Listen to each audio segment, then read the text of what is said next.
Hello hello. Mic taste. नमस्कार.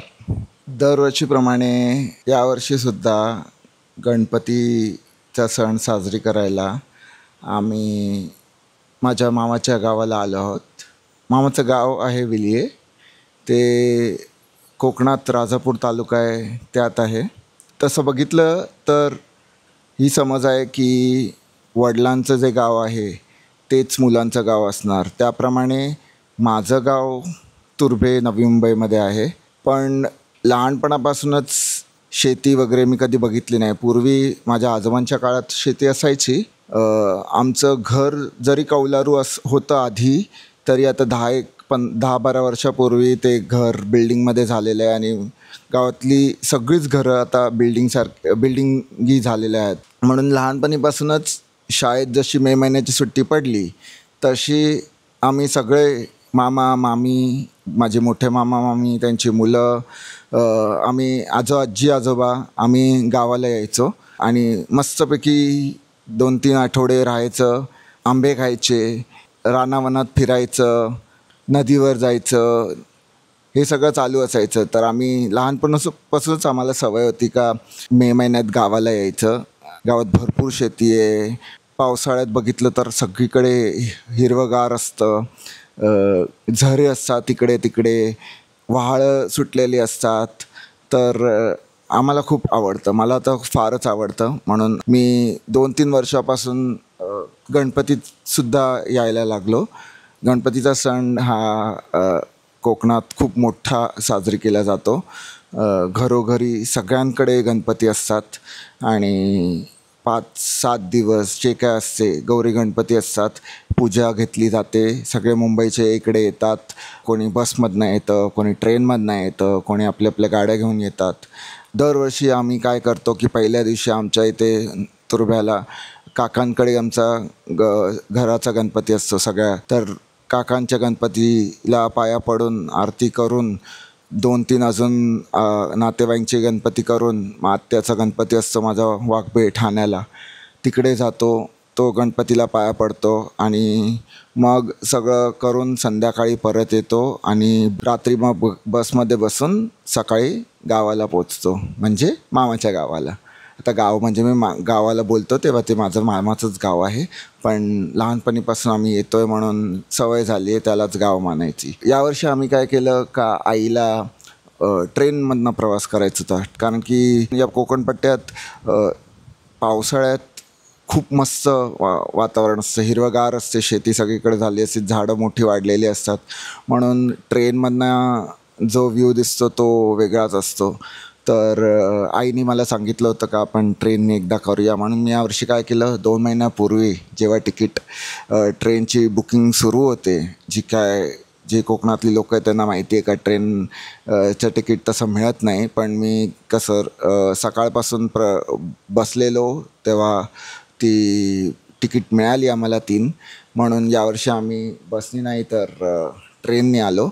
आमची train होती सकाळी 5:45ची पनवेलवरनं.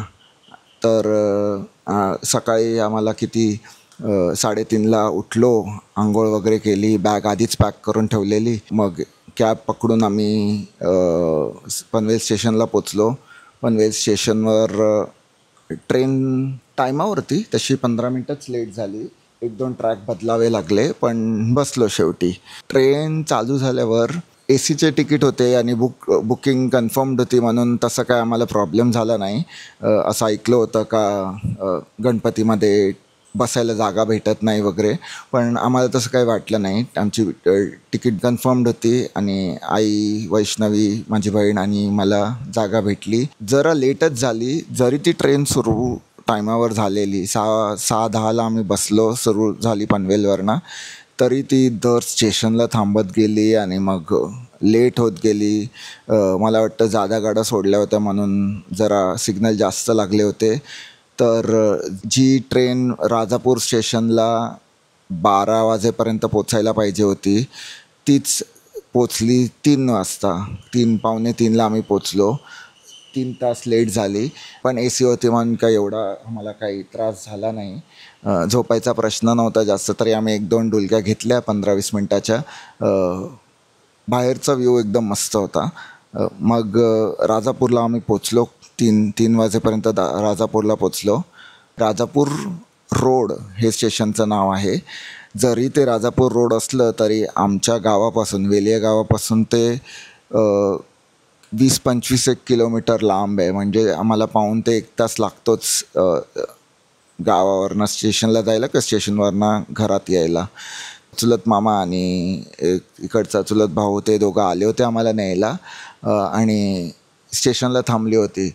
बरं झालं, कारण की आम्हाला भुका लागल्या होत्या. 3 वाजता काही जेवण तर नेलं नव्हतं. आम्ही ट्रेनमध्ये मला वाटतं वडापाव खाल्ले होते बस, आणि ते काय बिस्किटं वगैरे जी आम्ही नेली होती ती, पण भुका लागले होते जेवणाच्या. तिकडनं आम्ही निघालो राजापूर रोड स्टेशनवरनं. मध्ये सुशील मामांनी काहीतरी सामान आणायची लिस्ट दिली होती, ती आम्हाला मार्केटमधनं उचलायची होती. म्हणून आम्ही राजापूर मार्केटमध्ये गेलो होतो, जो खाली आहे डेपोच्या इथून खाली उतरून. आणि गुरुवार होता म्हणून आठवड्याचा बाजार लागला होता राजापूरला. मग तिकडे काही खरेदी केली, केळी वगैरे घेतली, काही दुसरं सामान होतं ते घेतलं. मस्त मोठं बाजार लागले होतं. सामान पण खूप स्वस्त होतं मुंबईपेक्षा. कदाचित ते आठवड्याचं बाजार होतं म्हणून असावं. तर आम्ही ते केलं. मग तिकडनं निघालो आणि 4:30-5च्या आसपास आम्ही घरी आलो. घरी येऊन जेवलो मस्तपैकी. सणाच्या वेळी घरात जेवण एकदम मस्त असतं. जरी ते व्हेजिटेरियन असलं तरी खूप मस्त जेवण असतं. ते जेवलो मस्त आणि आंघोळ केली, गणपतीच्या पाया पडलो. सगळ्या आली होती. माझा मामा, छोटा मामा, सुशील मामा, मग मोठा मामा, मामी, माझी दुसरे इकडचे गावचे 3 मामा, आजी, सगळे असतात घरी. म्हणून आम्हाला तरी खूप आवडतं इकडे सणाच्या वेळी सगळे एकत्र येतात तेव्हा. कोकणात एक आहे का, एका गावात भरपूर वाडे असतात आणि वाड्यांमध्ये सुद्धा काही 5-10 घरं अशी एकत्र आरत्या करतात. मग आमच्या इथे आम्ही मिरासवाडीमध्ये आहोत. असे 12 घरं आहेत. त्या 12 गणपतींची आरती एकत्र होते. म्हणजे कसं, दिवसाच्या 2 आरत्या असतात रोजच्या. एक असते आरती 12 वाजता. माझे आजोबा हे पाटील होते गावाचे, तर आमच्या फॅमिलीला पाटील अशी पदवी आहे. पहिला आरतीचा मान असतो म्हणून आमच्या इथे पहिली आरती होते आमच्या घरात. ती 12च्या आसपास रोज. आजूबाजूचे 2-3 घरातले लोक येतात जे आहेत मंडळी, ती आमच्या इथे आरती होते. मग ती आरती झाल्यावर प्रसाद घेऊन मग आम्ही दुसऱ्या घरात, बाजूवाल्यांच्या घरात जातो. त्यांच्याकडे मग आम्ही आरती होते आणि मग अजून एक घर होते. असे 3 घरं दिवसा होतात. असे 2-2, 3-3 घरं होतात दुपारच्या आरतीला. मग जेवण होतं. पण संध्याकाळची जी आरती असते 7 वाजता, 7च्या आसपास, ती आरती आमच्या इथे 11-12 घरं आहेत. ती घरं एकत्र येतात, सगळे मंडळी एकत्र येतात आणि मग ती आरती 7ला आमच्या इथे पहिले चालू होते घरी. आमच्या इकडनं आरती झाल्यावर मग दुकानदारांच्या घरी बाजूला, मग तिकडनं अशी करत आम्ही दररोज संध्याकाळी 11 ते 12 आरत्या होतात. त्यात ती समजा 7 वाजता आम्ही बरोबर टायमावर जरी चालू केली तरी 9-9:15 वाजतात आम्हाला त्या सगळ्या आरत्या, 11 वेळा आरत्या करणं आणि आरत्या झाल्यावर मग घरी यायचं. 5-7 दिवस ज्या आरत्या असतात, या संध्याकाळी आरत्या करताना कोणाकोणाकडे नाश्ता असतो. मग कधी बोला वडे, बटाटे वडे आणि चटणी, किंवा बोला वडापाव, किंवा भजीपाव, कांदा भजी, किंवा दूध कधी देतात, कधी केळी असतात, कधी मेदू वडे आणि सांबार असतं. हे चालूच असतं. मी तर पहिल्या 3-4 दिवस जेव्हा आलो आहे तर संध्याकाळी घरी जेवलोच नाही आहे, कारण की सगळ्यांकडे नाश्ता करून आरतीनंतर भूक तर काही राहिली नाही. मग घरी यायचं जरा वेळ टाईमपास करायचो. तोपर्यंत हीच मुलं ज्यांना जेवायचं आहे किंवा काय फ्रेश होऊन परत येतात. म्हणजे एक 10 वाजता परत येणार आमच्या घरी आणि मग काय टाईमपास करा. मग ते कधी मामा आहे, सुशील मामा आहे, तो गाणी वगैरे बोलेल स्पीकरवर, मग आम्ही त्याच्यासोबत गाणी गाऊ. किंवा यावर्षी सगळ्या मुलांनी आम्ही हौजी खेळायला लागलो होतो. मामाने हौजी आणली होती. मग सगळे आल्यावर हौजी खेळलो. सगळी मुलं 10 वाजता जेवण वगैरे घरी आले आणि खूप मुलं होते. आम्ही एक 20-25 एक मुलं होती आणि मामाला खूप हौस आहे असं ऑर्गनाईज करणं, खेळ खेळणं, गाणी गाणं. म्हणून यावर्षी मामाने हौजी आणला होता. हौजी हौजीचे तिकीट 10,000 रुपयाचे तिकीट घेतले आणि खेळलो.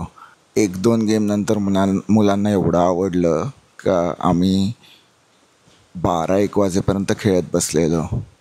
आणि काही लोकांना लागली, काही लोकांना नाही लागली. माझ्या बहिणीची पहिल्या दिवशी चांगला 2-3 बक्षिसं मिळाली तिला. तर ते रात्री आणि मग गप्पा वगैरे मारून 12-1 वाजता तसं आम्ही झोपून जायचो. गावाला लोकांना तशी आजीला वगैरे सवय का लवकर झोपायची. युज्युअली गावाला 9, 9:30, 10च्या आसपास सगळे झोपून जातात लवकर जेवण करून, कारण की लवकर उठतात पण कामं सकाळी सकाळी सुरू होतात. पण आम्ही मुंबईवरनं आल्यावर का आम्हाला लवकर झोप येत नाही आणि आम्ही येतोच मजा करायला. म्हणून 12-1 वाजेपर्यंत गप्पा गोष्टी, गाणी, हौजी खेळत खेळत मग 1 वाजता झोपून जायचं. असेच 2-3 दिवस झाले. दुसऱ्या दिवशी आम्ही पोहायला गेलो होतो.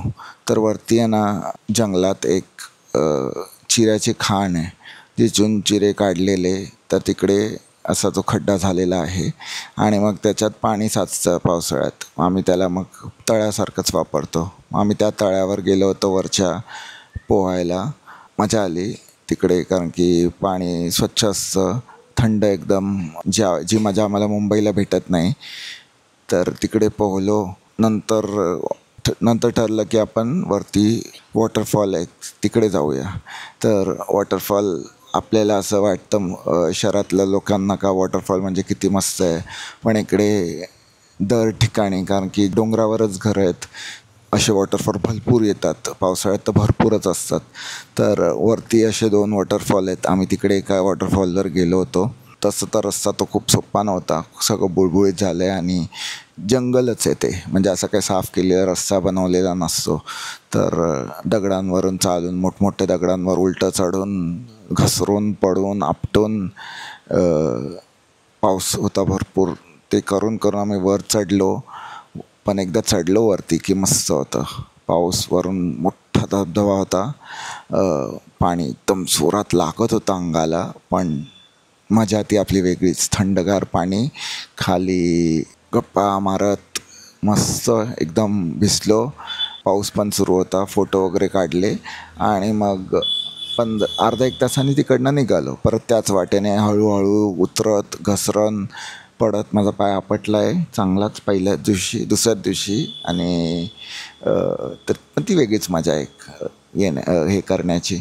तिकडनं आलो. दुपारचे 2-1 वाजले होते की भूक लागलेली, म्हणजे जेवणाची वेळ झाली होती. मग येऊन जेवायचं की परत दुपारी थोडा वेळ आराम करायचा. काही आजूबाजूची मुलं येणार, गप्पा गोष्टी करायची की संध्याकाळी होणार. मग 7 वाजता परत तीच आरत्या घ्यायच्या सगळ्यांच्या पुढं घरात आणि घरी यायचं, नाश्ता करायचे, भरपूर नाश्ता. आणि आरत्या पण इकडच्या कशा असतात की आपल्या मुंबईसारखा अर्थ नाही का, आरती चालू केली आणि अशीच सरळ एक आरती बोललो, 4-5 आरत्या आणि मग झालं. आरत्या करतानासुद्धा आमच्या इथे खूप नाचतात, टाळबीळ वाजवतात. लहान मुलांची तर खूपच मजा असते. चालीसुद्धा आरत्यांच्या अशा नॉर्मल नसतात, जसे आपण शहरात बोलतो. त्या चाली कधी स्लो होतात, बदलतात, मजाच असते ती. तर ते करून मग परत तेच जेवण घरी यायचं. कोणाला भूक असेल ते जेवणार आणि जेवण झाल्यावर परत फ्रेश होऊन आपल्या घरी यायचं आमच्या. मग तिकडे परत तेच हौजी खेळा, मामाने स्पीकर आणला आहे तर कधी गाणी गा, ढोल वाजवा. ढोल वाजवण्याची एक परंपरा आहे इकडे कोकणात.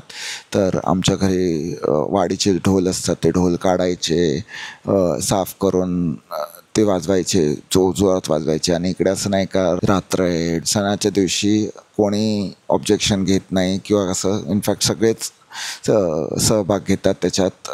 आजूबाजूच्या घरात जाऊन ढोल वाजवा, सगळ्यांना ढोल वाजवतं तर मस्त. त्याचा व्हिडिओ पण मी दाखवेन तुम्हाला. रात्रीचे भजनं पण असतात. माझ्या मामा आणि बाजूचे सुरेश मामा ह्यांनी भजनं करायला लागलीत. तर मामा मृदुंग, लहानपणापासूनच मी बघितलं आहे मामाला मृदुंग बोला, तबला बोला, ढोलकी बोला किंवा हार्मोनियम, पियानो, मामाला सगळेच इन्स्ट्रुमेंट एकदम मस्तपैकी येतात. कधी शिकलेला नाही असा फॉर्मली, पण त्याला कोणतंही गाणं द्या आणि तो 5 मिनटात, जास्तीत जास्त 5 मिनटात वाजवून दाखवेल. आणि असं भजनं तर इम्प्रॉम्प्टू चालूच असतात. तर मामा आणि बाजूला सुरेश मामा ते पेटी वाजवतात, भजनं गातात. तर घरोघरी जाऊन 4-5 घरात रात्री 1-2 तास भजनं असतात. आणि भजनं पण अशी असतात का ती मजा येते. लहान मुलांपासून मोठे सगळे भजनाच्या इथं आनंद घेतात. मलासुद्धा खूप आवडतं भजन करायला. यावर्षी मी भजनं सगळी रेकॉर्डसुद्धा केली आहेत का माझ्या यूट्यूब चॅनलवर टाकायला, लोकांना कळायला का आमची भजनं कशी असतात तिकडची. तर भजनं करायची.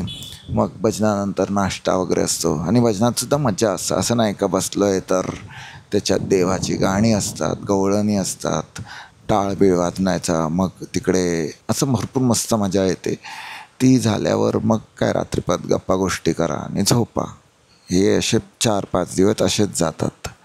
ते झालं की एक दिवस मग गौरी येतात. तर गौरी येतात म्हणजे काय असतं का गावात ज्यांच्याकडे गौरी बसतात त्या गौरीला आणावं लागतं.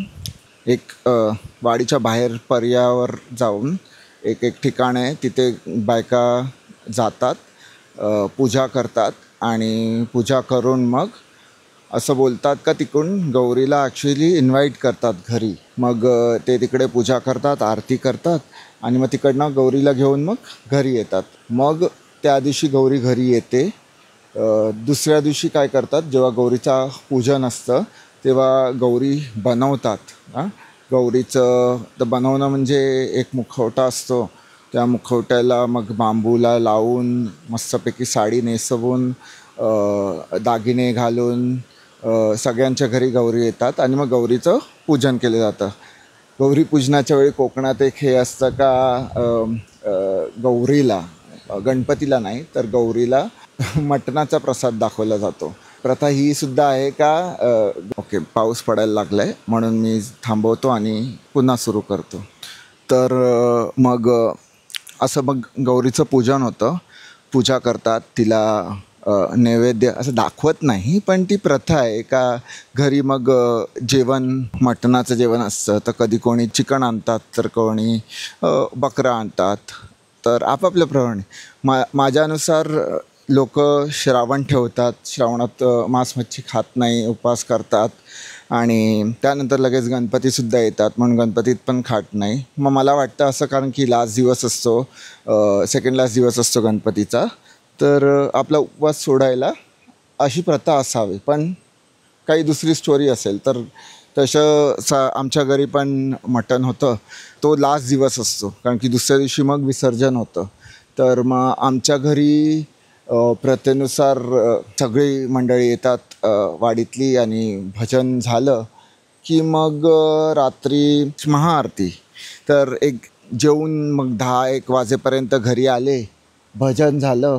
आमच्या इथे नाश्ता होता, साबुदाणे वडे तर बनवले होते, तो नाश्ता केला. मस्त भजन झालं आणि ते झाल्यावर मग आरती होते. मग आमच्या इथे ती पहिली आरती पाटलांच्या घरी, मामाच्या घरी चालू होते आरती. मस्त आरतीचे व्हिडिओसुद्धा दाखवेन, कारण की फक्त आरती नसते ती. आरतीच्या नंतर भजन, मग नाचतात. एकदम मस्त माहोल असतो. पहिली आरती आमच्याकडे, दुसरी आरती दुकानदारांकडे बाजूच्या, मग तिकडनं जातो खाली. असे करून मग आम्ही 11 घरं करतो आरतीचे.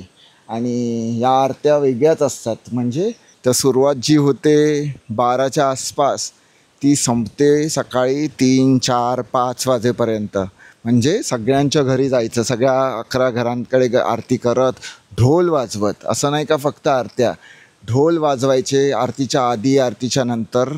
आम्ही मुलं सगळी वाडीतली ढोल वाजवणार, गाजवणार. असं करत करत आम्ही नाचत. मध्ये तर एक मुन्नाच्या घरी काय झालं, आरत्या करून आम्ही थकलेलो, तर बसलो होतो शांतपैकी. बोलो आपण बसूया जरा चहा होईपर्यंत, कारण की नाश्ता चहा चालूच असतो. तर नाश्ता करायला बसलो तेव्हा सुशील मामानी ढोल वाजवायला सुरुवात केला. आणि ढोल असं नाही का आरत्यांसाठी गाणी बोलणं चालू केलं. तर आम्ही ठाकर ठाकर, आणि मुलं पण कशी थकत नाही, रात्री 3, 3:30 वाजलेच, पण आम्ही गाणी गलतोय. मग आम्ही ठाकर ठाकर 2-3 अजून चांगली मराठी गाणी बोललो, सगळे कोरसमध्ये. ते झालं की मग फ्रेश झालो, चहा प्यायलो, आरती केली. असं करत करत आम्हाला लास्टची आरतीला परत पाऊस सुरू झाला आहे म्हणून मी चेंज करतो. लास्टची आरतीला आम्हाला वाजले होते 5, 5:30. पण ती आरती नव्हती, फक्त आम्ही आरती केली, नाचलो.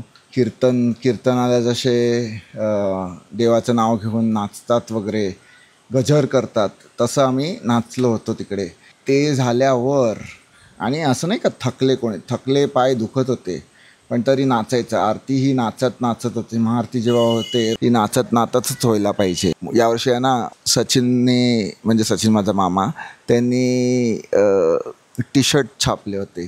तसं मला असे टी शर्ट घालत नाही मी युज्युअली, पण या टायमाला सगळ्यांनी घातले होते. मी बोललो चला आपण पण घालूया, आणि मस्तच वाटत होतं. ते सगळे जेव्हा एकत्र घालतात आणि एकत्र राहतात तेव्हा मस्तच वाटत होतं. ते झालं की मग आम्ही 5:30 वाजले आरतीला, आरती संपेपर्यंत, लास्ट आरती. ती आरती करून आम्ही प्रसाद घेऊन मग ढोल होते, मग टाळ आणि ते सगळं घेऊन मग खाली आलो आमच्या घरी. आमच्या घरी कसं आधीपासूनच असं आहे का, सगळे एकत्र येतात. तर चला आता जेवणं झाली आहेत, मुलं आली आहेत, तर आमच्या इथे भेटूया. आमच्या खळ्यात, आमच्या वाड्यात, आधी वाड्यात असायचं तेव्हा जमा व्हायची आणि गप्पा गोष्टी करायची. गावातले पण येणार, पाटलांच्या घरी बसणार, काय विषय मांडायचा मांडणार, किंवा असेच तर जमा होणार, बोलणार. तर तसंच मग आम्ही परत आलो 5:30 वाजता घरी. 6 वाजता मी खरं बोललो तर मी झोपायला गेलो लगेच 6 वाजता, कारण की आदल्या रात्री पण आम्ही खूप लेटपर्यंत जागलो होतो.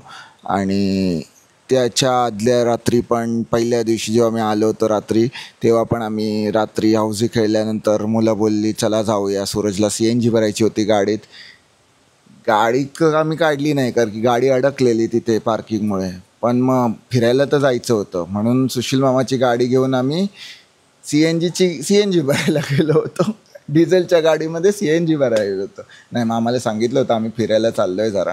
मग बाहेर जरा हातिवल्यात एक रात्री मॅगीवाला असतो, तिकडे आम्ही चीज मसाला मॅगी खाल्ली आणि नाश्ता केला. म्हणजे रात्रीचा 3-1 वाजता, 3-3:30 वाजता तो नाश्ता करून मग डिझेल भरून परत आलो घरी. म्हणून खूप लेट झालं होतं. आणि त्यानंतर या लोकांच्या गप्पा गोष्टी चालूच होत्या, म्हणून 2-3 रात्र असं मला तरी सहनत. दुसऱ्या दिवशी परत विसर्जनाचा दिवस होता आणि फ्रेश राहायचं असेल तर मला थोडीफार तरी झोप लागतेच. म्हणून मी 6 वाजता आलो तेव्हा झोपून गेलो. ही बाकीची मुलं होती अजून 1 तास गप्पा मारत. तर लास्ट दिवशी कसं असतं, सकाळपासूनच विसर्जनाची तयारी सुरू होते. 2-3 वाजता गौरी विसर्जनाला बायका निघतात आणि मग बोला 4-5 वाजेपर्यंत गणपती विसर्जनाचे पण हे होतात. म्हणून सकाळपासूनच तयारी चालू असते. मग त्याचं नैवेद्य दाखवणं. असं बोलतात का गौरीला आणि गणपतीला तुम्ही घरात आणलं तर ते परत पाठवतात, तेव्हा असं वाटेसाठी खाऊ वगैरे असायला पाहिजे. तर मग त्याचं नैवेद्य वेगळं असतं, शिदोरी बांधून देतात त्यांना का ते घेऊन जाताना घेऊन जातील म्हणून. त्यांचं आवडीचं जेवण वगैरे असतं, आवडीचे खाण्याचे पदार्थ असतात, हार वगैरे बनवणं ते असतं चालू. मग ते सकाळपासूनच चालू असतं. सकाळी उठलो तेव्हा सगळे तयारीलाच लागले होते. माझी सकाळ झाली थोडी लेट, कारण की आम्ही झोपलोच होतो किती वाजता, सकाळी 6ला झोपलो होतो, म्हणून माझी सकाळ तर जरा लेटच झालेली. नाश्ता केला आणि मग तयारीला लागलो. मग आई रांगोळ्या काढत होती, हार बनवले. तर विसर्जनाच्या दिवशी काय असतं, इकडे ती वेगळीच मजा असते. मुंबईला कसं आपल्या घरी आपण गणपती आणला आहे, तर विसर्जनाच्या वेळी आपले नातेवाईक, आपली फॅमिली असते ती एकत्र येते आणि मग उत्तर आरती होते आणि मग आरती झाल्यावर आपण मोठ्याने गाजावाजात आपण विसर्जन करतो. कोणी गाडीने नेतं, कोणी पण इकडे कसं कोकणात ही प्रथा आहे का, गणपती हा डोक्यावर घेऊनच जायचा आणि तो टोपलीत असतो, टोपलीत गवत असतो आणि त्याच्यात गणपती असतं. आजकाल जरा मुंबईची फॅशन गावातसुद्धा आली आहे, म्हणून POPचे गणपती यायला लागले आहेत किंवा काही लोक मोठमोठे गणपती आणायला लागले आहेत. पण आधीपासून असं असायचं का शाडूची म्हणजे मातीचाच गणपती असायचा आणि लहान असायचा, कारण की तो टोपलीतून डोक्यावर घेऊन जायचा. आमच्या इथे कसं होतं, गावाला चला दुपारी आहे ना गौरी येतात, पहिले गौरीने सुरुवात करूया. गौरी विसर्जनासाठी पहिले सगळे गौरी म्हणजे 5-6 ज्या गौरी आहेत आमच्या वाडीतल्या, त्या गौरी घेऊन पाटलांच्या घरी म्हणजे आमच्या मामाच्या घरी येतात आणि तिकडे मग त्या गौरी भेटतात, एक दुसऱ्यांना भेटतात गौरी. ठीक आहे, त्या भेटल्या म्हणजे जमा होतात पाटलांच्या घरी. त्या जमा झाल्या की मग तिकडनं त्या बायका घेऊन मग त्या एकत्र खाली जातात म्हणजे विसर्जनासाठी. खाली म्हणजे मी जे आता जिथे बसलो आहे तिथे जे व्हाळ आहे त्या व्हाळात विसर्जन होतं गौरीचं. मग त्या बायका वरून चालत येतात, भेटतात एक दुसऱ्यांना, गौरी भेटतात, गप्पा गोष्टी असं गप्पा गोष्टी करतात. असं काय केलं, काय खायला घातलं तुम्हाला, कशी मजा होती घरात, ते सगळ्या गौरी एक दुसऱ्यांना सांगतात, भेटतात आणि मग निघतात विसर्जनासाठी. मग त्या बायका पुढे जातात आणि या व्हाळावर येतात विसर्जनासाठी. तोपर्यंत घरी काय होतं का, सगळे जे 11 गणपती आहेत आमचे, ते गणपती एक एक करून घरातले येतात आणि आमच्या समोरच्या खळ्यात येतात. आई रांगोळी काढते, सगळे लोक आपल्या आपल्या गणपती घेऊन येतात आणि आमच्या खळ्यात मग आधी भेटतात सगळे. आणि मग ते झाल्यावर मग सगळे गणपती आले की मग ढोल बिल वाजवत सगळे आपापले गणपती उचलतात डोक्यावर फाटीमध्ये. मग हळूहळू गणपती येतो, चालत पुढे आम्ही येतो आणि मग एक आम्ही दाबल बोलतो, जिथे एक बस स्टॉप आहे त्या तिकडे गणपती थांबतात, परत ठेवतात, कारण डोक्यावरनंच उचलून आणलेत गणपती, तर तिथे ठेवतात, आराम होतो. आणि दुसरी गोष्ट म्हणजे ज्या बायका पुढे गेल्या आहेत विसर्जनासाठी, गौरी विसर्जनासाठी, त्या मग विसर्जन करून त्या आधी निघाले असतात ते विसर्जन करतात आणि मग परत वरती येतात दाबल्यात. तिकडनं मग आम्ही भेटतो, काही आजूबाजूच्या मामांनी वडापाव असतात तर वडापाव खातो, पाणी पितो आणि मग परत ढोल वाजवत खाली उतरायचं नदीच्या दिशेने, जिथे मग ते सगळे गणपती डोक्यावरनं परत खाली जातात आणि ढोल वाजवत मग आम्ही तिकडे एक आरती होते 11 गणपतींची आणि मग ती झाल्यावर मग विसर्जन करतो. या टायमाला मी सुद्धा गणपती उतरवायला खाली उतरलेलो, जरा पाण्यात नाही उतरलो कारण की वाहतं पाणी येते, नदी स्विमिंग येतं मला, पण 1-2दा उतरलो आहे तेव्हा माहिती आहे का ते नदीचा फ्लो खूप जास्त असतो.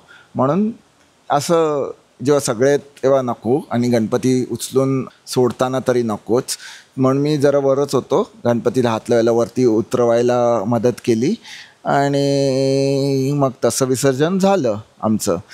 विसर्जन झाल्यावर मग परत आपण ते ढोल बिल घेऊन वर चालत यायचं घराकडे आणि मग असंच गप्पा गोष्टी. आणि मग सगळे काही लोक निघायची तयारीत असतात, कारण की सुट्ट्या नसतात, मुंबईवरनं आलेले असतात लोक, आणि मग काही लोक त्याच दिवशी रात्री बसतात किंवा गाडीने निघतात किंवा काही लोक मग दुसऱ्या दिवशी निघतात, असे हळूहळू निघायला लागतात.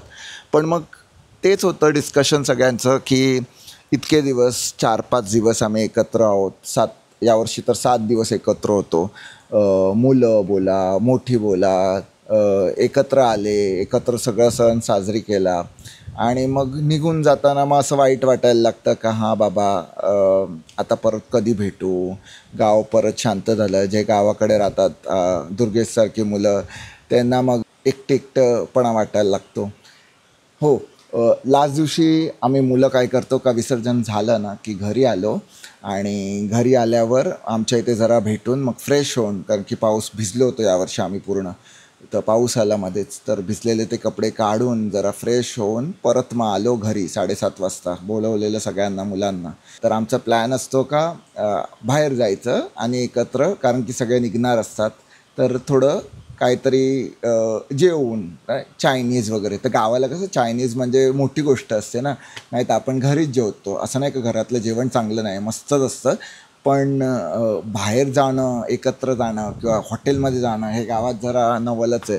म्हणून आम्ही काय करतो का विसर्जन झालं की मुलं जातात, तयारी करतात. कधी कधी अशी मुलांना, कारण की ढोल वाजवलेले असतात, भजनं केलेली असतात मुलांनी, रात्रीची आरती केलेली असते, तर काही काही लोक असं खाऊ खाण्यासाठी आम्हाला पैसे देतात थोडेफार असे बक्षीस. तर ते बक्षिसाचे जे पैसे आहेत ते पैसे मिळवून एकत्र करून मग मुलं गाडी काढतात आणि जेवायला जातात. मग आम्ही यावर्षी कुठे कोकण स्वाद म्हणून एक हॉटेल आहे तिकडे गेलो होतो. गेल्या वर्षी काय झालं, अशाच आम्ही 10 वाजता निघालो होतो घरातून, कारण की सगळं लेट झालं आणि गाड्या नव्हत्या. गाड्यात बसलो, जमा करणं मुलांना आणि जाणं. गेलो तर गेलो, कुठेच आम्हाला 2 तास आम्ही भटकत होतो पण कुठेच जेवण नाही भेटलं, कारण की सगळीकडे गर्दी होती, वेटिंग होतं, जेवण संपलं होतं. काय होतं, आमच्यासारखी मुलं काय आम्हीच नाही, सगळेच आजूबाजूची गावातली मुलं ते खायला पार्टी करायला येतात तिकडे. आणि अशा टायमाला, कारण की ते भरपूर हॉटेल नाही आहेत, मग ते जे 5-6 मोजून आहेत तिथे सगळ्यांची गर्दी होते आणि सगळ्यांना तेच खायला मुलं येतात बाहेर, म्हणून लेट खूप होतं. तर गेल्या वर्षी आम्हाला 12-1 वाजले होते शोधेपर्यंत आणि मग ते जेवण पण काय फार चांगलं नव्हतं. म्हणून यावर्षी आम्ही ठरवलेलं का लवकर निघायचं, 7:30-8 वाजताच निघायचं आणि जाऊन थांबावं लागलं तर थांबूया, पण तरी लवकर व्हाय. म्हणून आम्ही यावर्षी 8 वाजता निघालो आणि हॉटेलमध्ये जाऊन, एक हॉटेल आहे वरती एक अर्ध्या 1 तासावर सड्यावर, कोकण स्वाद म्हणून. मी याच वर्षी मे महिन्यात तिकडे जेवलो होतो, म्हणून मला माहिती होतं का जेवण खूप मस्त असतं, खूपच मस्त जेवण आहे तिकडे. तर तिकडे गेलो, तिकडे बघितलं तर वेटिंग होती. वेटिंग म्हणजे सगळे टेबल फुल होते आणि आमच्यासारखीच मुलं बाईक गाड्या घेऊन आलेत, विसर्जन करून आलेले आणि सगळे जेवायला आले होते तिकडे. तर आम्ही 1 तास तिकडे थांबलो, 1-1.5 तास थांबलो आणि मग आम्हाला टेबल भेटला. मस्त मुलांनी चायनीज खाल्लं, ट्रिपल फ्राईड राईस आणि चिकन क्रिस्पी मागवलेलं. गावात कसं श्रावण संपलेला आहे, गणपती विसर्जन झालं आहे, म्हणजे आतापासून आपण खाऊ शकतो.